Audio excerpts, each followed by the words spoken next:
उसका कपड़ा उतर गया था, फिर भी उसको बेरहमी से मारा गया। घरों में हम लोगों को जगह दिए, नहीं तो हम लोग मर गए होते। हम लोग पूरा परिवार लेके जो है हम लोग पूरे इतना भयंकर रूप में मार रहे थे। पुलिस की गाड़ी तोड़ रहे थे, गाड़ी जला रहे थे। क्या संविधान की दुहाई देकर अब संविधान को ही कुचला जा रहा है? क्या भीम आर्मी अब भीम रूपी हैवानियत में बदल चुकी है? 29 जून की वो रात, कौशांबी का हनुमानपुर चौराहा।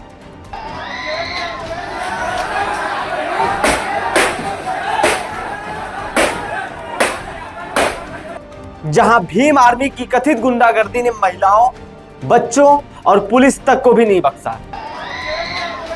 एक फैमिली लेके जा रहा था एक सज्जन, उसके औरत को इतनी बेरहमी से मारा है, उसका कपड़ा उतर गया था, फिर भी उसको बेरहमी से मारा गया।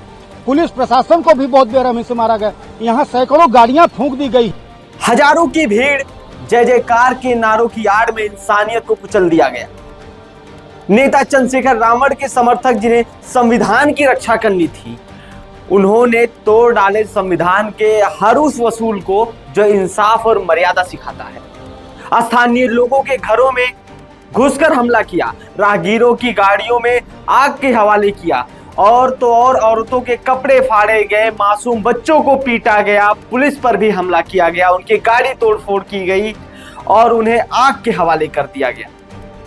यह कैसा संघर्ष है साहब? यह कैसा न्याय है?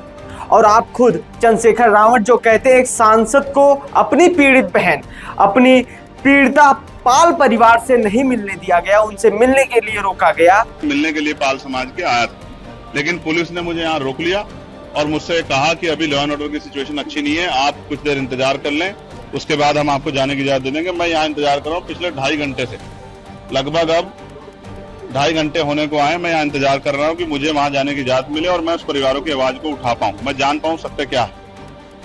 लेकिन मेरा सवाल आपसे ये है कि जब आप पर खुद यौन शोषण का आरोप लगता है, रोहिणी घावरी जी जैसी दलित युवती, वाल्मीकि समाज की युवती ट्वीट कर करके चीखती हैं, चिल्लाती हैं, तब आप कोर्ट में जवाब देने का बात आप जो है प्रेस कॉन्फ्रेंस से कहते हैं, और यही कहकर चुप क्यों हो जाते हैं? आप दूसरों के लिए न्याय मांगते हैं, लेकिन खुद से जुड़े सवालों पर मौन हो जाते हैं। क्या यही संवैधानिक संघर्ष है, या फिर संविधान के नाम पर राजनीति, स्वार्थ की लड़ाई?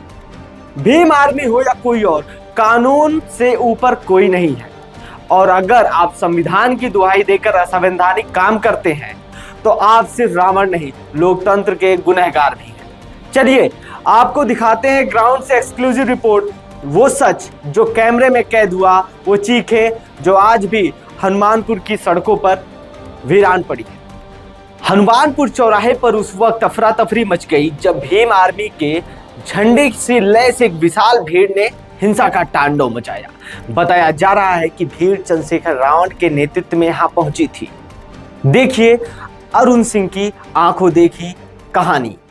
ये क्या घटना हुई है यहाँ पे, किस तरह की बवाल? ये भणेवरा बाजार हनुमानपुर चौराहा पे अचानक हजारों की संख्या में भीम आर्मी के लोग, चंद्रशेखर रावण है, जो चंद्रशेखर रावण वाकई में वो रावण है। इस तरह से रावण ने भी अत्याचार नहीं किया होगा जिस तरह से चंद्रशेखर रावण के आर्मी ने और चंद्रशेखर आर्मी ये चंद्रशेखर ने किया है। यहाँ पे छोटे छोटे बच्चों को एक फैमिली लेके जा रहा था एक सज्जन, उसके औरत को इतनी बेरहमी से मारा है, उसका कपड़ा उतर गया था, फिर भी उसको बेरहमी से मारा गया। पुलिस प्रशासन को भी बहुत बेरहमी से मारा गया। यहाँ सैकड़ों गाड़ियां फूंक दी गई हैं। जैसे भी आप देखते होंगे, यहाँ पे पुलिस की बहन को भी नहीं छोड़ा गया, पुलिस प्रशासन को भी नहीं छोड़ा गया।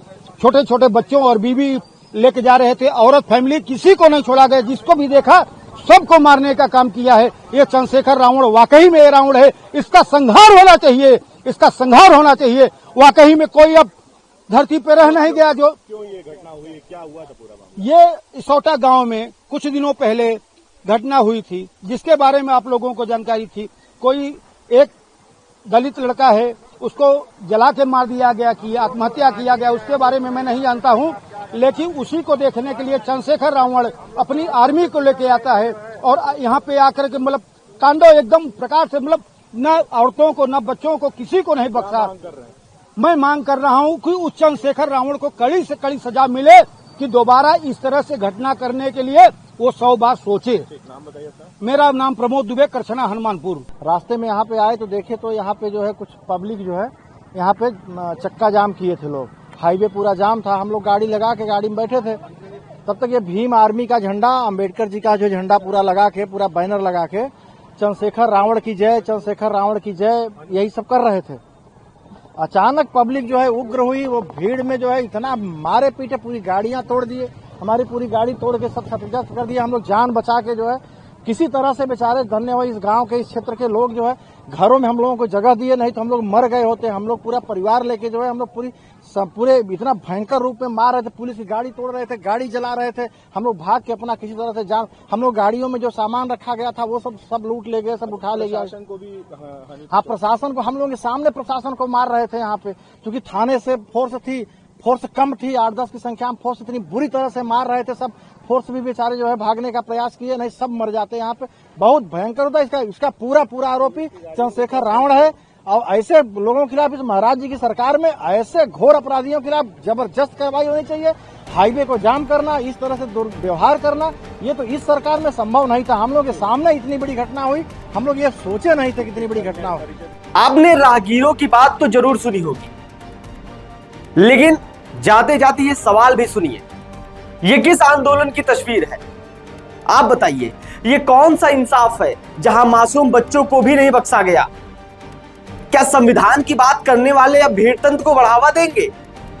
अरे प्रत्यक्षदर्शियों के अनुसार भीम आर्मी के कार्यकर्ताओं ने सड़क पर जाम कर प्रशासनिक गाड़ियों पर हमला किया। उस पुलिस पर हमला किया गया जिनके लिए चंद्रशेखर रावण खुद लड़ते हैं, जिनकी बात वो पार्लियामेंट में करते हैं। लोगों को पीटा गया, महिलाओं और बच्चों के साथ दुर्व्यवहार किया गया, मासूम बच्चों तक नहीं छोड़ा गया। लेकिन अब बड़ा सवाल यह है कि क्या इस हिंसा को सिर्फ प्रदर्शन कहकर टाला जा सकता है, या जब महिलाएं, बच्चे और आम नागरिक तक सुरक्षित ना हो तब जिम्मेदार कौन होता है? क्या चंद्रशेखर रावण को इसके लिए जवाबदेह ठहराया जाए, या फिर सियासत एक बार फिर इंसानियत पर भारी पड़ गया ऐसा माना जाए?